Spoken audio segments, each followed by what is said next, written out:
Bismillahirrahmanirrahim. Assalamualaikum warahmatullahi wabarakatuh. Alhamdulillahi rabbil alamin wa bihi nasta'in wassalatu wassalamu ala rasulihil amin nabiyyina Muhammadin sallallahu ala alihi wa ashabihi ajma'in. Rabbi shrah li sadri wa yassir li amri wahlul 'uqdatam min lisani yafqahu qawli, amma ba'd. Alhamdulillah, pada hari ini kita sambung lagi pengajian Alfiyah As-Suyuti, yang mana kita dah berhenti pada siri yang lepas pada bait 778 yang berkaitan dengan nama-nama dan kunyah perawi. Dan kita dah sebut bahawa perbahasan ini penting kerana ia akan memberikan seorang yang penuntut ilmu hadis tu satu kemahiran untuk nak membezakan nama-nama perawi supaya tidak berlaku kecelaruan dan kesilapan. Dan ini insya-Allah kita akan sambung pengakhiran daripada bab ini, iaitu yang berkaitan dengan al-asma wal kuna, nama dan kunyah, yang ditambah di atas apa yang ditulis oleh Ibn Salah dan kitab Alfiyah sebelum ini yang ditambah oleh Al-Hafidh As-Suyuti, penulis kitab ini sendiri. Jadi kata Imam As-Suyuti rahimahullah, wa allafa al-khatib fil ladhi wafa kunyatuhu ma'asmihi mu'talifa mithlu abil qasimi wahwal qasimu fadhakirun biwahidin lawahimun. Maksudnya dalam perbahasan ni, al-Imam ataupun Al-Hafidh Abu Bakar Al-Khatib Al-Baghdadi, ulama besar hadis di Baghdad yang meninggal pada tahun 463 Hijrah, yang mana ketika itu Al-Khatib Al-Baghdadi adalah seorang tokoh hadis yang besar di bahagian di belah Baghdad, dan kemudian Al-Hafidh Ibn Abdul Barr adalah tokoh yang besar di bahagian Andalus sana ataupun di bahagian timur. Al-Khatib Al-Baghdadi dia ada tulis, mengarang satu kitab yang berkaitan dengan perawi-perawi dan kunyah, ataupun kita kata perawi-perawi yang namanya sama dengan kunyah dia. Kenapa? Supaya tidak keliru nanti kata, oh yang ni sebenarnya nama ataupun yang ni sebenarnya kunyah dia.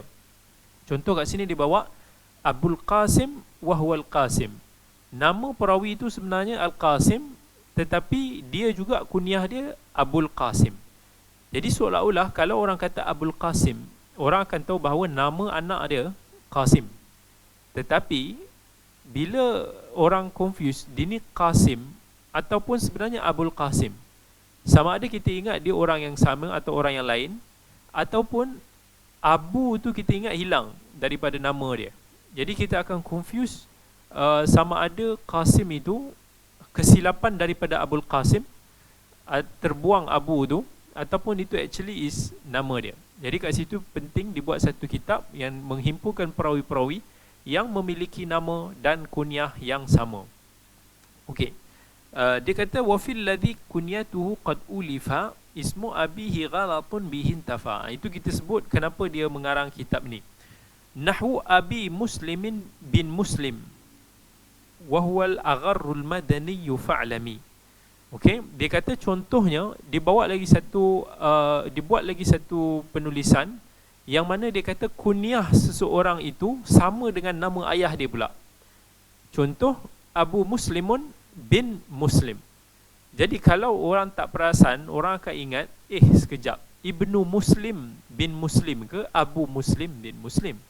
Sebab biasanya bila kita kata Abu Muslim means anak dia nama Muslim. Tetapi dalam kes ni, bapa Abu Muslim ni pun nama Muslim.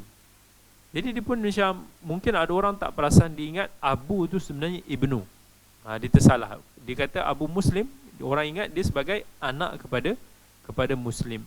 Jadi dia pun buat satu penulisan. Dan kita kena ingat, orang-orang Arab ni biasa, dia bagi nama anak dia sama dengan nama dia ke ataupun nama ayah dia. So jangan kita rasa macam pelik kalau nama perawi itu Muslim bin Abdullah ibn Muslim, bin Abdullah bin Muslim balik. Sebab itu banyak. Kalau kita tengok ada perawi-perawi yang nama dia Ahmad bin Muhammad bin Ahmad bin Muhammad bin Ahmad. Kita boleh tengok dalam beberapa nasab keturunan dia berulang-alik nama yang sama dengan atuk dia, dengan moyang dia. Jadi itu perkara biasa. Jadi kalau kita tak familiar, mungkin kita ingat ada berlaku kesilapan. Kemudian ditulis wa allafal azdiyu aksa thani nahu Sinan ibni Abi Sinani. Al-Azdi kat sini Abul Fath Muhammad bin Husain Al-Mawsili Al-Azdi, seorang ahli hadis yang masyhur. Dia pun buat satu kitab yang terbalik daripada tulisan Khatib tadi. Dia kata contoh kat sini Sinan bin Abi Sinan, yang mana nama anak dia tu bersamaan dengan kunyah ayah dia. Ayah dia nama kunyah dia Abu Sinan, dan dia sendiri nama Sinan. Itu logik lah, sebab ayah dia, of course kunyah dia dipanggil dengan nama dia. Jadi dia pun buat satu kitab begitu, Sinan bin Abi Sinan. Jadi Sinan bin Abi Sinan ni adalah seorang perawi daripada Madinah yang thiqah, meninggal sekitar tahun 105 Hijrah, yang mana hadis dia ada diriwayatkan dalam Sahih Al-Bukhari. Kemudian dia kata lagi, wa allafu man waradat kunyatuhu. Siapa dia kata kat sini, ada sebahagian ulama yang menulis tentang sebuah kitab. Antara ulama yang tulis contohnya Abul Hasan bin Hayawayh dan juga Ibnu Asakir. Ibnu Asakir ni ulama besar hadis yang meninggal tahun 571 Hijrah. Dia ada kitab yang boleh kata yang telah diterbitkan, boleh kata setahu saya kitab yang paling panjang setakat ini yang ada diterbitkan. Kitab Tarikh Dimashq.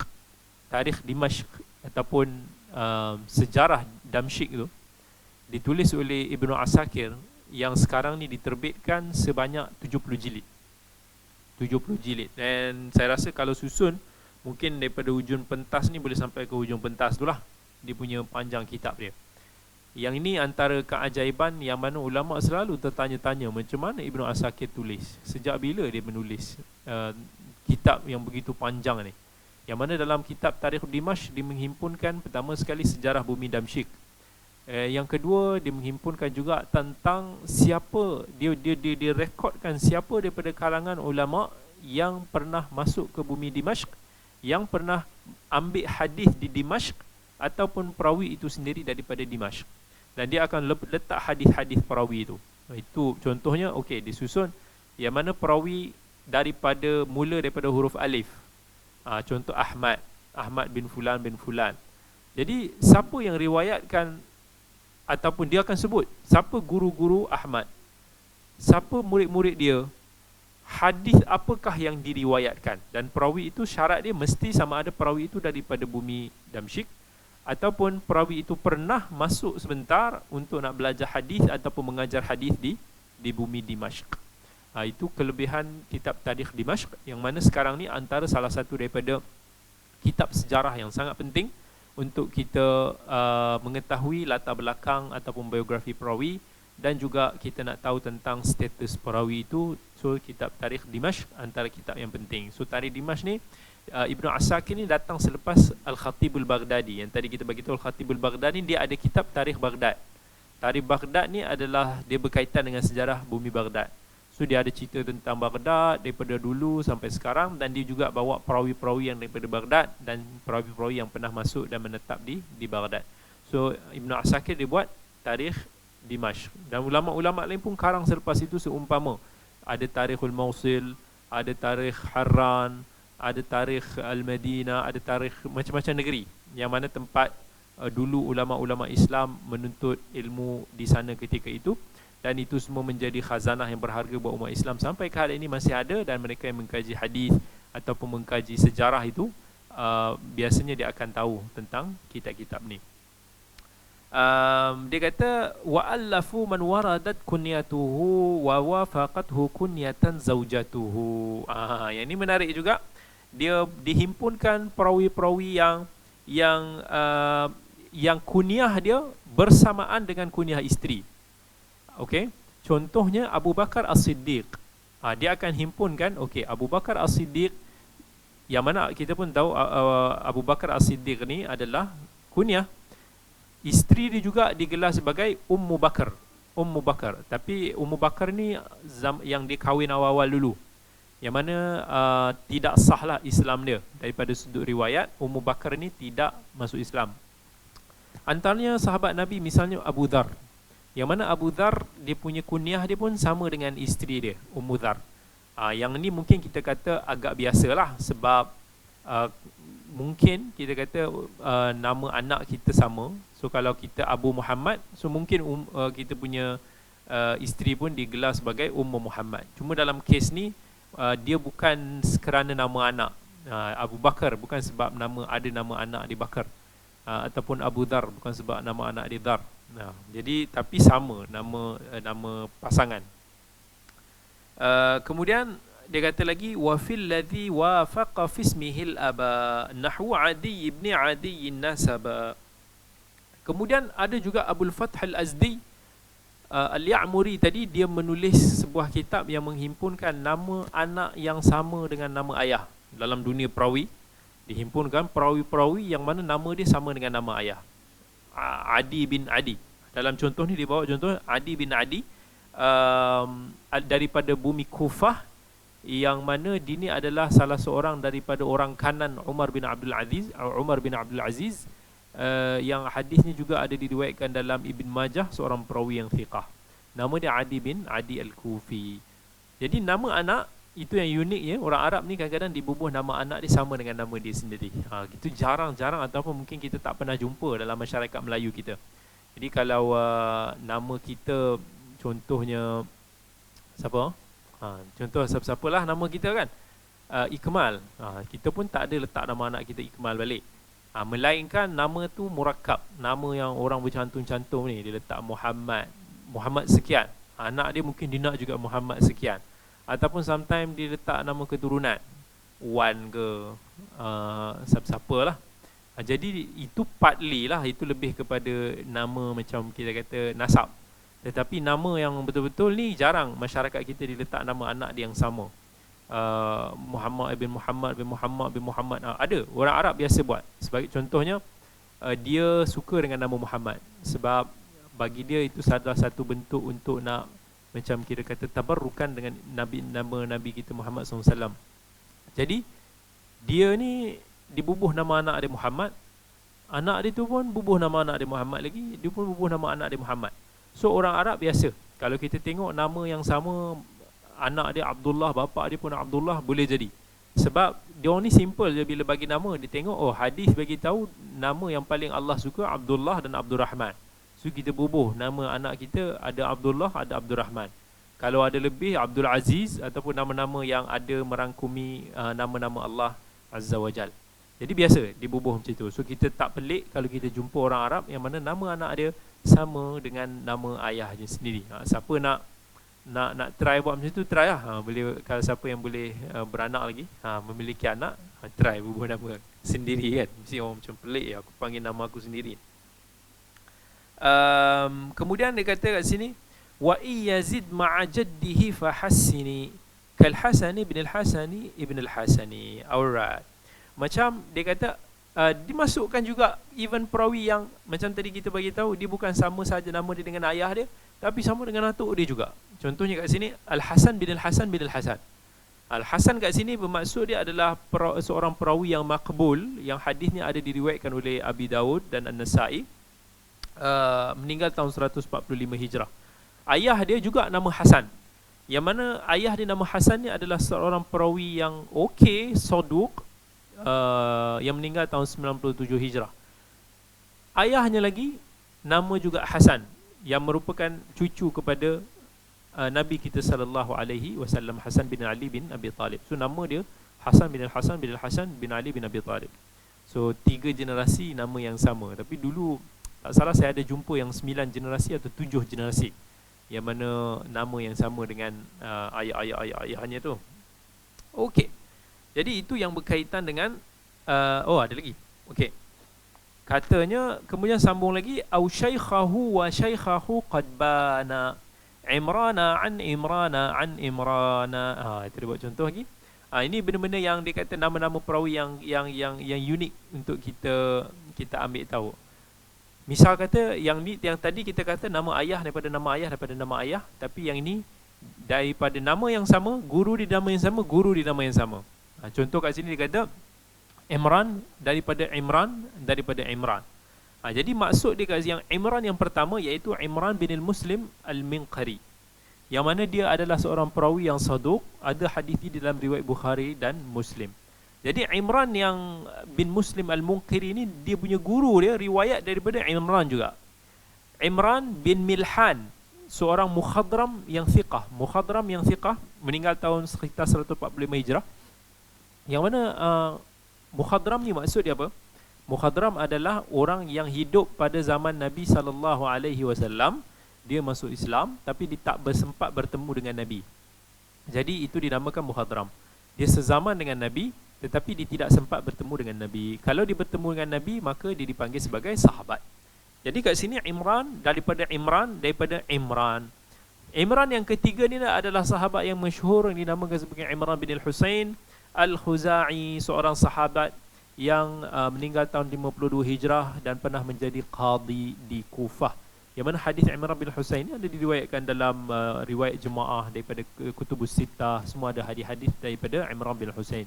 So ni maksudnya nama anak murid dia sama dengan nama dia, kemudian nama anak-anak murid dia pun sama dengan nama dia. So ini adalah satu benda yang penting juga sebenarnya untuk yang kita tahu. Sebab kita khawatir bila orang tu kata Imran, kita pun jadi macam, jap, ni berapa Imran sebenarnya? Ke sebenarnya ada tertambah? Ke di confuse Imran yang mana satu? So penting untuk kita tahu nama-nama yang agak confuse ni. Awis musyaikhin li abihi ya'tasi Rabi'u bin Anasin an Anasi. Alright. Kat sini contohnya dia kata boleh jadi dibawa lagi himpunan yang perawi tu nama ayah dia sama dengan guru dia, supaya kita tak confuse. Sama juga kalaulah dikata contohnya perawi Rabi' bin Anas an Anas.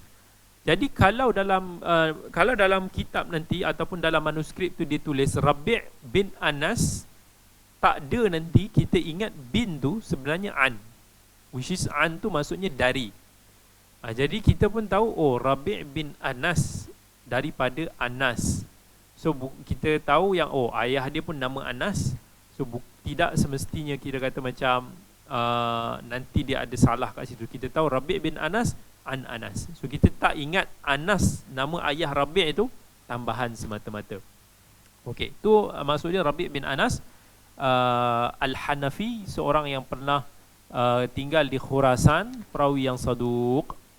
Okey, kemudian dia kata au syaikhuhu warrawi anhu al-hari al-jari yarfa'u wahmal qalbi wat-tikrari mithlul Bukhari rawiyan an Muslimi wa Muslimun anhu rawa faqassimi. Okey, contohnya dibawa lagi contoh, dihimpunkan perawi yang mana nama guru dia sama dengan nama murid dia yang masyhur. Contohnya kat sini dia kata Al-Imam Al-Bukhari riwayat daripada Muslim. Riwayat daripada Muslim. Jadi dia explain kan dalam buku ni, Muslim ni siapa? Okey, Muslim ni siapa? Sebab Muslim yang menjadi guru Al-Bukhari ni lain daripada Muslim yang menjadi murid kepada Bukhari. Menjadi guru Bukhari Muslim bin Ibrahim Al-Azdi, seorang perawi yang thiqah, meninggal tahun sekitar 222.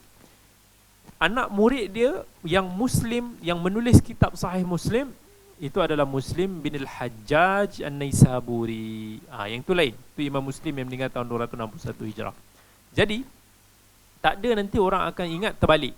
Bila orang kata rawal Bukhari wa an Muslim sekian, orang ingat terbaliklah. Patutnya rawa Muslim anil Bukhari. So orang ingat Muslim yang jadi guru Bukhari itu sebenarnya adalah Imam Muslim yang karang Sahih Muslim, which is not. So dia terangkan dalam kitab itu tentang nama guru perawi yang boleh bersamaan dengan nama anak murid dia sendiri. Okey, kemudian dia kata wa fi sahihi qad rawa Syaibani an Ibni Aizarin Anish Syaibani. Itu dia pun bawa lah contohnya. Contoh yang sama dia kata ada berlaku di dalam Sahih Al-Bukhari. Dia kata seorang perawi Syaibani yang riwayatkan daripada Ibnu Aizar daripada Syaibani. Jadi ada Syaibani, kemudian ada Syaibani di atas lepas daripada guru dia. So kita kena tahu kat sini dia pun jelaskan bahawa Syaibani yang pertama adalah Sulaiman Al-Kufi. Syaibani perawi yang thiqah, ni berlaku dalam Sahih Al-Bukhari. Daripada Ibni Aizar, juga seorang perawi Kufi yang thiqah. Daripada Syaibani juga yang ketiga, yang Syaibani yang kedua ni adalah perawi daripada Kufah juga yang bernama Sa'id bin Iyas. Jadi kita kena bezakan antara Syaibani yang pertama dan juga Syaibani yang kedua. Awismuhu wa nasabun faddakiri, ataupun yang bersamaan namanya dengan nasab dia. Nama dia sama dengan nisbah dia. Macam contoh dia kata Himyari bin Bashir al-Himyari. Nama dia pun dah dipanggil Himyar, Himyari, dan dia punya nisbah pun Himyari juga. Dia sebab Arab ni al-Himyari, maksudnya al-Himyari tu dia boleh merujuk kepada nasab keturunan, boleh jadi juga maksudnya dalam keturunan dia ada orang yang dipanggil ataupun nama dia Himyar, ataupun boleh jadi dipanggil nisbah itu kerana nama tempat, boleh jadi juga sebab yang lain. Contoh, kalau kita kata Ibnu Hajar Al-Asqalani, Ahmad bin Ali Ibn Hajar, kenapa dia dipanggil Ibnu Hajar? Disebabkan ada daripada kalangan moyang dia yang dipanggil sebagai Hajar. Jadi dia ni dipanggil macam anak Hajar. Okay, jadi nisbah dia dah famous, iaitu kita kata sebenarnya itu kunyah lah. Tetapi dia Al-Asqalani. Al-Asqalani ni merujuk kepada nama tempat di Palestin, bumi Asqalan. Al-Baghdadi, nama tempat Baghdad. Tetapi Al-Imam Syafi'i, kenapa dia dipanggil Al-Imam Syafi'i? Sebab nama moyang-moyangnya yang bernama Syafi'. Jadi Syafi'i bukan nama tempat, tetapi nisbah itu bergantung kepada dia punya keturunannya. So boleh kata al orang Arab ni sama ada merujuk kepada ada keturunan dia ataupun merujuk kepada nama tempat itu sendiri. So kita tengoklah, kita kena tahu dalam dunia perawi, kita nak tahu tentang tu, kita rujuk kepada kitab-kitab yang dinamakan sebagai kitab Al-Ansab. Kitabul Ansab ni adalah kitab yang berkaitan dengan nisbah, dan antara ulama yang popular menulis karangan ini yang selalu menjadi rujukan pengkaji hadis sejarah zaman kini, iaitu Al-Imam As-Sam'ani. Yang mana As-Sam'ani dia menulis Kitabul Ansab is a very interesting. Kita nak tahu daripada mana susu galuh perawi, dan daripada mana nisbah itu. Kadang-kadang kita tak faham tau. Kita ingat contoh bila orang kata At-Tamimi, oh ini mesti daripada Bani Tamim ni, yang famous dalam hadis tu. Tetapi rupanya At-Tamimi ni kat sini bukan merujuk kepada Bani Tamim yang dimention tu. Rupanya At-Tamim tu merujuk kepada tanah Melayu, tak. Tapi merujuk kepada mungkin ada seorang lelaki lain, suku klan lain, daripada negeri lain yang dipanggil At-Tamimi. Tu very interesting kitab yang mana dia nak bicarakan dan disebut juga antara tokoh-tokoh yang tersohor yang digelar ataupun dinisbahkan kepada al-sekian-sekian-sekian. Dan dia dah susun semua nisbah itu mengikut huruf mu'jam ataupun huruf abjad lah. Yang itu interesting, kita nak tahu susu galuh keturunan. So kita tak boleh macam terus rushing bila kita tengok perawi ni Al-Fulan, kita ingat dia adalah yang famous yang tu. Rupanya tak. Rupanya dia ada nisbah-nisbah yang berbeza, dan itu penting untuk kita belajar. Fannul Ansab, iaitu kita kata kesenian berkaitan dengan nisbah dan nasab ini, sangat diambil berat oleh ulama-ulama Arab dulu. Dia satu kesenian yang kita kata sebenarnya dah pupus, dah semakin pupus, yang mana semakin lama semakin orang tak ambil tentang seni ni, which is dulu ni is very important. Al-Hafidh Mughlatai, murid kepada Imam Al-Mizzi, yang mengkaji kitab Ikmal Tahdhibul Kamal ni, yang menghimpun juga perawi-perawi hadis daripada Kutubus Sittah. Dia selalu condemn guru Mizzi ni dalam bab ansab lah. Maksudnya dia selalu kata guru dia ni tak berapa mahir ataupun tersilap dalam bab ansab. So bila dinisbahkan perawi tu ada tersalah-salah, sebab dia memang terror. Bab tu dia memang terror. Dia tahu ni daripada keturunan mana, ni daripada keturunan mana, ini nisbah di asal mana, negeri mana, fulan. Dia memang terror bab tu. Jadi itu satu kesenian yang seronok sebenarnya kalau kita ambil tahu, dan boleh kita kata kesenian yang semakin pupus lah pada zaman ini. Waman bilafdhi nasabin fihi summi mithaluhul makkiyyu thumma al-hadrami. Kemudian dia himpunkan juga perawi-perawi yang mana dia ni dia ada nisbah yang pelbagai. Contohnya perawi ni daripada Makkah, kemudian orang nisbahkan dia juga kepada Khadram, Al-Khadrami. So perawi ni daripada mana sebenarnya? Daripada Makkah ke daripada Khadram? Oh, lain. Satu daripada Makkah, seorang daripada bawah. Jadi kita biasa dengar perawi-perawi ni saling berpindah randah. Jadi berpindah randah ni kadang-kadang dia mula-mula duduk ke Mekah, lepas tu dipindah ke Baghdad, kemudian dipindah ke tempat lain. Jadi dalam nisbah biasanya kadang-kadang dia akan gabungkan. Oh, Al-Makki, Al-Baghdadi, thumma, dia pun contoh, thumma Al-Madani. Kemudian dipindah ke Madani. Maksudnya kita tahu dia ni, maksudnya biasanya nisbah yang pertama ni merujuk kepada kampung kelahiran dia. Tetapi not necessary dia duduk kat situ. Dia kemungkinan dia berpindah randah. Kan? Dia boleh jadi Al-Baghdadi. Kita tahu mungkin kelahiran dia di bumi Baghdad, tapi dia tak stay kat situ. Dia duduk dekat Mekah ke, atau dia duduk dekat Syam ke. Jadi dia nisbahkan juga kepada bumi Syam, umpamanya Asy-Syami. Itu antara kesenian perawi yang agak menarik sebenarnya untuk kita tahu, supaya ulama dulu dia tahu benda-benda ni, sebab dia tahu perjalanan hidup para perawi, setiap satu tu dia tahu. So dia boleh imagine every single kisah perawi ni, dia boleh bayangkan tentang macam mana perjalanan hidup perawi ni. That's why semua ada dalam kepala dia. Bila dia dengar tentang satu hadis ni, kata sejak bila perawi ni bertemu dengan perawi yang kamu nukilkan kata ni guru dia ni? Perawi ni hidup dekat sana, dia tak pernah pergi dekat Azerbaijan. Kenapa? Macam mana kamu kata dia dengar daripada perawi nama daripada Azerbaijan, sedangkan perawi ni tak pernah pergi ke Azerbaijan? Dia orang boleh sampai ke tahap tu. Dia tahu. Jadi ini satu fun, tapi kita tahu benda ni boleh kata zaman sekarang ni dah almost impossible untuk kita nak tahu dan mahir dalam semua ini. Tetapi ini kita kata subhanallah, keajaiban ilmu-ilmu para salaf ni begitu luas sampai kita pun tak tahu tak apa dia pakai ni kan. Komputer pun tak ada, tapi itulah dia punya hard disk dia. Dia punya semua tu ada dalam kepala masing-masing. Dan saya boleh katakan itu sebab antara puncanya adalah kerana pengalaman hidup. Jadi bila mereka belajar tu, mereka melihat negara orang, dia orang belajar secara visual. Jadi dia orang boleh serap tu lebih clear, sebab dia ingat okey, tentang perawi ni aku tahu dia ni dulu di Baghdad, di situ tempat aku pernah berada juga, di situ aku pergi juga.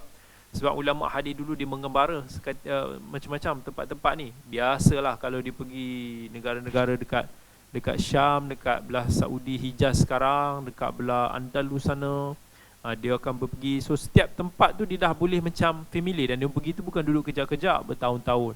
Jadi dia dah tahu dah, dia dah sedut dah semua intipati daripada setiap satu negeri yang dia pernah lalu, dia pernah datang. Berbeza, kita hari ini hanya belajar di atas kertas.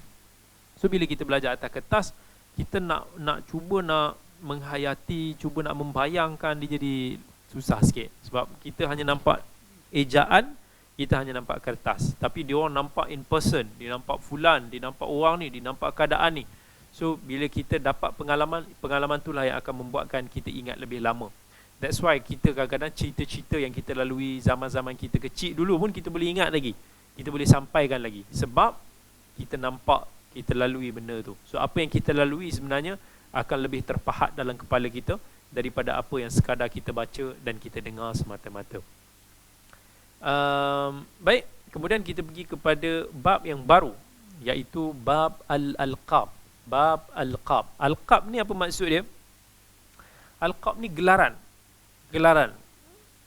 Dia lain daripada kunyah. Kunyah tu nama panggilan. Nama panggilan macam Ummu Salamah, Ibnu Umar, Abu Fulan. Yang itu kunyah. Tetapi laqab ni dia lain. Dia nama panggilan. Dia ni dipanggil sebagai ikan. Dia ni dipanggil sebagai pengacau. Ada. Daripada kalangan perawi, dia nama yang famous dia pengacau. Tapi well known dengan nama tu, padahal dia ulama hadis yang hebat. Tapi lama-lama melekat nama pengacau tu pada diri dia. Gundar, sekejap lagi kita akan lalu nama perawi tu. Okey. Kata dia kat sini yang pertama sekali al-alqab. Bait 795.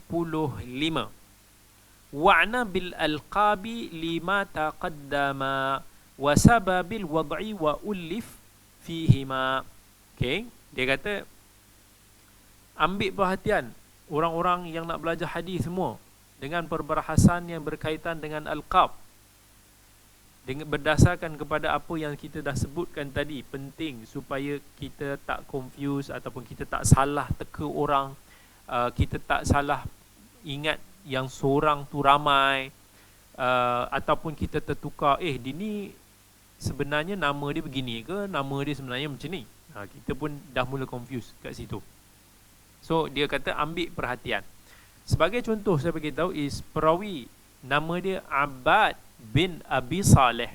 Abbad bin Abi Saleh, dan juga ada perawi nama Abdullah ibn Abi Saleh. Kat sini kita rasa what's the problem? Sebab Abdullah bin Abi Saleh ni lain, Abdullah lain daripada Abbad. Memang Abdullah bin Abi Saleh ni lain daripada Abbad bin Abi Saleh. Abdullah bin Abi Saleh ni adalah saudara kepada perawi yang famous nama dia Suhail bin Abi Saleh, yang mana gelaran kepada Abdullah ni orang panggil dia sebagai Abbad. Sebab Abbad ni maksud dia adalah orang yang banyak ataupun rajin beribadah. Jadi dia digelar sebagai Abbad, dan dia famous dengan nama Abbad, walaupun nama sebenarnya Abdullah. Jadi orang akan ingat Abbad bin Abi Saleh yang ni sama dengan perawi lain yang memang nama dia Abbad bin Abi Saleh. Benda ni dah berlaku dalam ilmu hadis, tapi ulama hadis dibincangkan ada agak panjang juga tentang perawi ni, yang mereka akhirnya membezakan perawi yang bernama Abbad bin Abi Saleh dan perawi yang dikenali sebagai Abbad bin Abi Saleh. So nama sama, tetapi dia adalah perawi yang berlainan. Alright, kat sini dia disebut lagi, misal kita kata antara perawi ataupun antara ulama yang mengarang tentang bab al-qab, sampai ke tahap bab gelaran ni, ada penulisan khas yang mana kita akan rujuk bila mana kita nak kaji tentang perawi hadis. So nampak bila kita nak kaji tentang hadis, dia bukan sesimpel orang ingat nampak macam sahih, daif begitu saja. Tetapi kita nak tahu sahih, kita nak tahu daif, kita kena kenal identiti perawi. Bila kita nak kenal dengan identiti perawi, dia akan melibatkan banyak aspek. Mungkin kita akan kaji tentang nama dia, sebab kita nak identify siapa perawi itu. Takut tersalah identify, tersalah orang, salah hukumannya.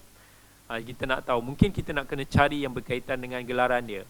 Mungkin kita nak cari yang berkaitan dengan nama ataupun kunyah dia. Mungkin kita nak cari berkaitan dengan guru ataupun anak murid, macam-macam aspek.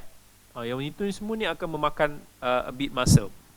Jadi ulama mengarang banyak kitab-kitab berkaitan dengan al-qab, yang mana antara penulis yang pertama sekali yang menulis tentang, mengkhususkan tentang al-qab ini, iaitu Abu Bakar Asy-Syirazi, yang kemudiannya kitab ini telah diringkaskan oleh Ibnu Tahir. Kemudian datang Abul Walid Al-Fardi, seorang muhaddis daripada bumi Andalus. Dia pun mengarang berkaitan dengan kitabul al-qab. Dan kemudiannya Ibnul Jauzi mengarang kitab Kashfun Niqab, antara kitab yang agak luas berkaitan dengan perbahasan al-qab ataupun gelaran para perawi. Kemudian Ibnu Hajar, dia ada tulis kitab Nuzhatul Albab, yang juga berkaitan dengan al-qab. Dia himpunkan apa yang ulama-ulama sebelum ni tulis dan ditambah lagi. Kemudian Al-Hafidh As-Sakhawi, anak murid Ibnu Hajar pun dia ada buat, dia tambah-tambah lagi. Dan juga Al-Imam ataupun Al-Hafidh Suyuti, penulis ini sendiri yang menulis kitab Kashfun Niqab tentang pengetahuan berkaitan dengan al-qab. Okey. Wasababil wad'i wa ullif fihima. Okey, kat sini dia cerita is kadang-kadang dalam babul al-qab ni, di gelaran ni, ada yang kita tahu sebab dia dan ada yang kita tak tahu sebab kenapa dia digelar begitu. Ada yang ada rekod, ada yang tak ada rekod. Kalau ada rekod tu senanglah kita tahu kenapa dia dipanggil sekian. Kenapa ada yang kata okey sebab ni, sebab ni dia digelar sebagai sekian. Okey, so faham. Contoh kat sini dia bawa ka'arimin wa qaisarin wa gundari. Arim, perawi ni orang panggil dia arim, kasairil arim. Arim. Arim ni maksudnya musnah, fasad. Apasal orang panggil dia hancur, musnah ataupun hancur kan? Kenapa orang panggil dia hancur ataupun musnah? Itu antara sebab dia. Tapi yang ni tak diketahui. Dia perawi yang digelar sebagai arim ni Muhammad bin Fadl As-Sadusi. Alright. Kemudian dia kata Qaisar.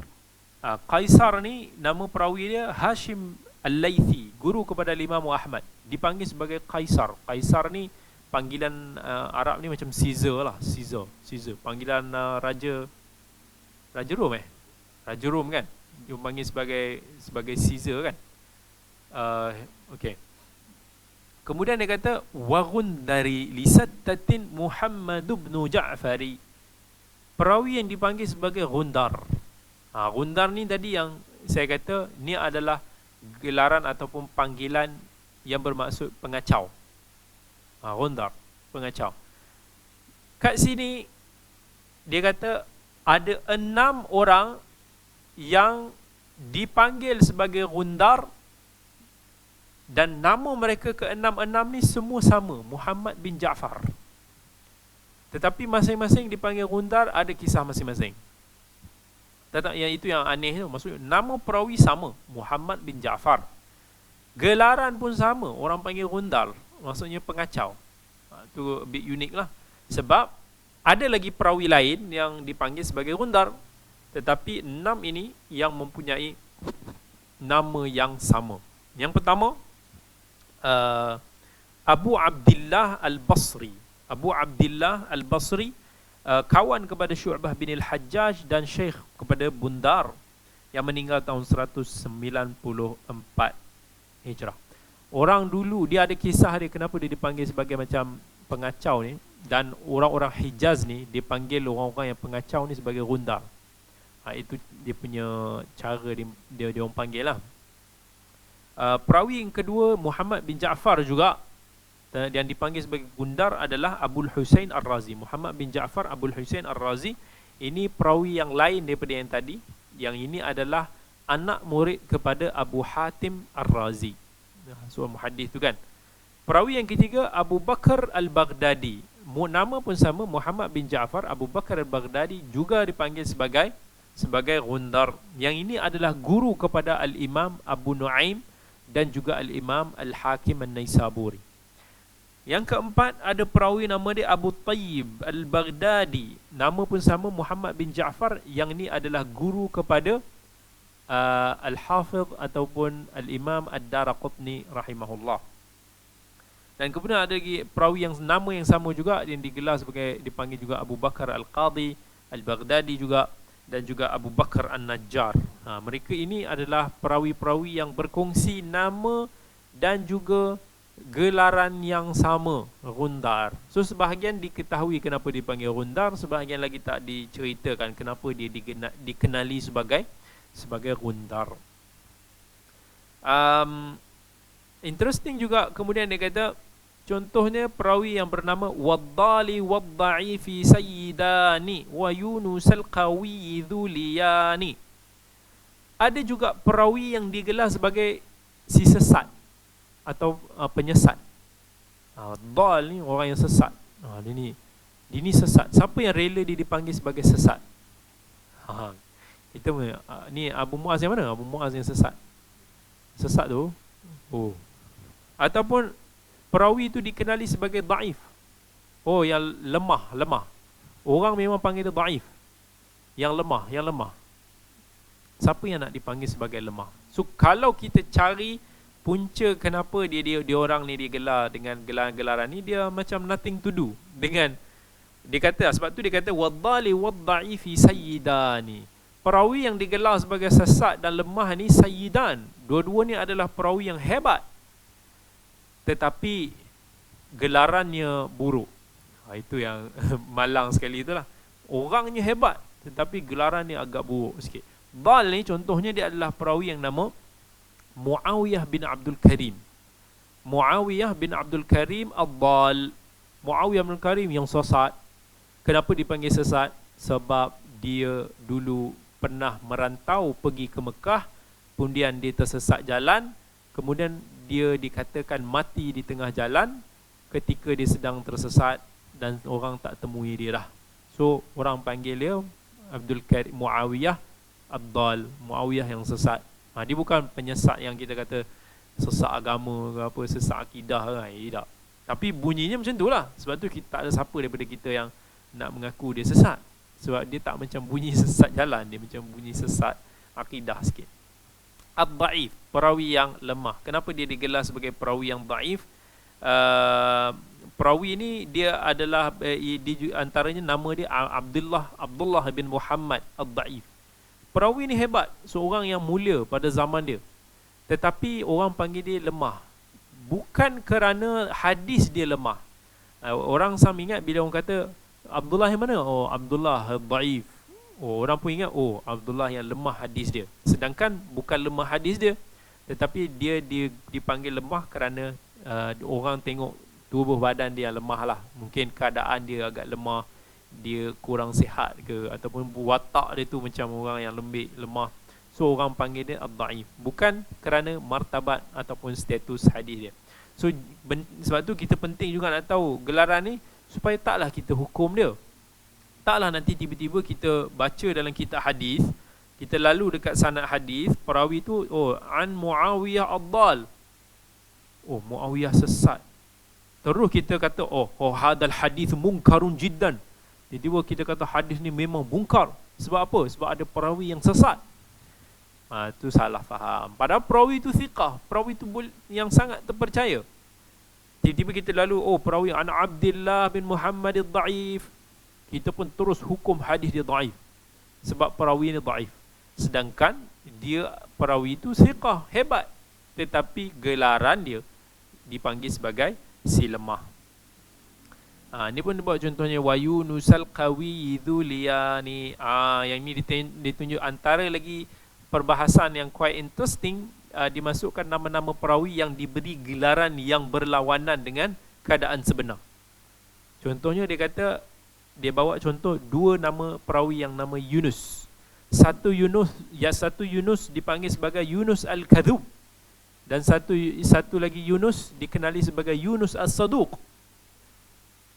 Apa maksud dia? Seorang perawi ni nama panggilan dia si penipu, Kadhub, penipu. Seorang perawi lagi dipanggil sebagai Saduq. Saduq ni orang yang jujur.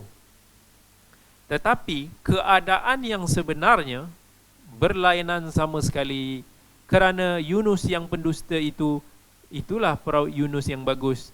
Yunus yang Saduq itulah Yunus yang tak bagus.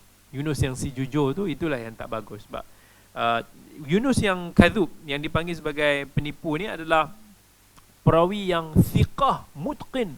Maksudnya perawi yang sangat hebat.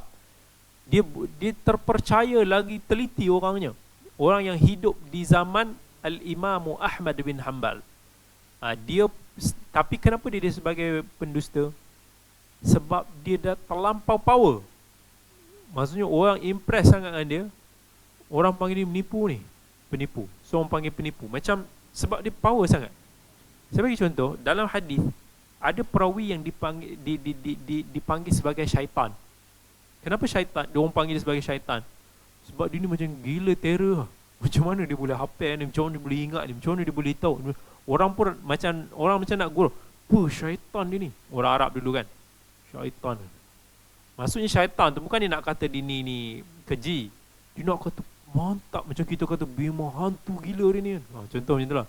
Sebab dia ni macam terror.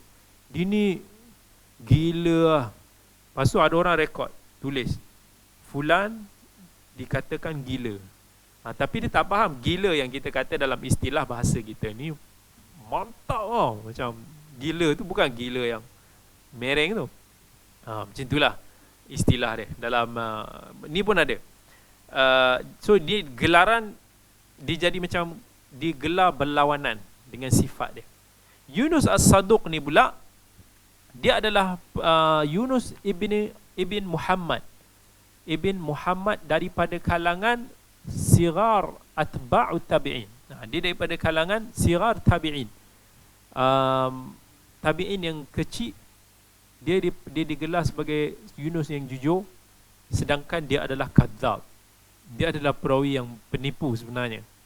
Jadi jangan confuse. So sebab tu kita penting untuk nak tahu juga tentang ini. Dan biasanya bab-bab macam ni hanya kita kata orang-orang yang ulama-ulama hadis yang memang very experienced dalam bidang-bidang periwayatan ni dinotis. Kalau tak, siapa nak tahu dalam puluhan ribu nama-nama perawi tu kita nak tahu everything kan. Itu very hard. Tapi itu kita nak tahu penting supaya nanti kita tak tersalah hukum perawi ataupun kita tak tersalah hukum hadis. Kita nampak perawi Yunus Al-Kadzub, kita tulis hukumkan hadis ni sebagai palsu ataupun hadis ni sebagai mungkar. Sedangkan tersalah, kita salah faham. Bukannya penipu di sini maksud dia adalah penipu dalam hadis, tetapi ini penipu yang power. Ataupun kita kata perawi Yunus As-Saduq, kita terus kata hadis dia hasan, hadis dia sahih sebabkan dia perawi yang saduq, yang jujur, tapi sebenarnya dia adalah penipu. So kita kena faham. So di sana ada kes-kes yang akan membezakan daripada general rule dalam perbahasan hadis ini. Okey. Faedahnya adalah kata Al-Imamul Hakim rahimahullah, orang yang pertama sekali diberi gelaran di dalam Islam adalah Abu Bakar As-Siddiq. Kerana siapa tahu gelaran Abu Bakar As-Siddiq? As-Siddiq tu betul lah, tu gelaran dia lah. Tapi dia ada lagi satu gelaran. As-Siddiq ni kita tahu sebab dia membenarkan. Dia orang yang paling membenarkan Nabi lah. Apa saja Nabi cakap dia kata yes. Sampai yang paling famous bila dia membenarkan kisah Isra' dan Mi'raj yang berlaku pada Nabi SAW di saat orang kafir Quraisy Makkah mendustakan baginda. Abu Bakar kata kalau itu yang Nabi kata, yang itu aku percaya. So dia digelar sebagai As-Siddiq, mereka yang selalu membenarkan, mempercayai. Tapi pada masa yang sama Abu Bakar As-Siddiq dia juga digelar panggilan ni dengan nama Atiq. Atiq ni ada dua reason. Satu, kerana ada yang kata li'ataqati wajhihi. Maksudnya ataqah kat sini bermaksud wajahnya yang handsome, Abu Bakar. So jangan imagine Abu Bakar ni tak handsome sebenarnya dia handsome. So itu Abu Bakar As-Siddiq. Atau ada juga yang kata dia digelar sebagai Atiq kerana dia Atiqullahu minan nar. Dia adalah orang yang macam insya-Allah dia dijamin masuk syurga sampai dianggap macam bebas daripada api neraka. Ataupun kerana Abu Bakar As-Siddiq ni orang yang suka membebaskan para hamba. Antara kisahnya adalah dia membebaskan Bilal ibn Rabah ketika diseksa oleh tuannya Umayyah bin Khalaf. Itu antara dia kata gelaran yang pertama sekali diberikan di dalam Islam. So laqab ataupun gelaran ini bolehlah secara umum untuk kita panggil pada seseorang dengan syarat orang itu redha ataupun orang tu okey dengan gelaran tu. Kalau tidak, jangan sesekali kita memberikan gelaran yang tidak baik. Dalam surah Al-Hujurat pun Allah ada sebut wala tanabazu bil alqab. Janganlah kamu saling gelar-menggelar dengan panggilan-panggilan yang orang tu tak suka. Kadang-kadang panggilan tu macam bagi pandangan kita taklah buruk, tetapi kalau orang tu tak suka dengan panggilan tu pun kita elakkan. Ada kala panggilan tu macam a bit buruk tetapi orang tu suka ataupun orang tu redha. Jadi tak ada masalah kat situ untuk kita memberi ataupun memberikan gelaran tersebut as long benda tu dah sinonim dan orang tu boleh terima lah. Dan kalau orang tu tak terima, jangan sesekali kita bagi gelaran yang tak elok, sebenci mana pun kita pada orang itu. Baik, kemudian insya-Allah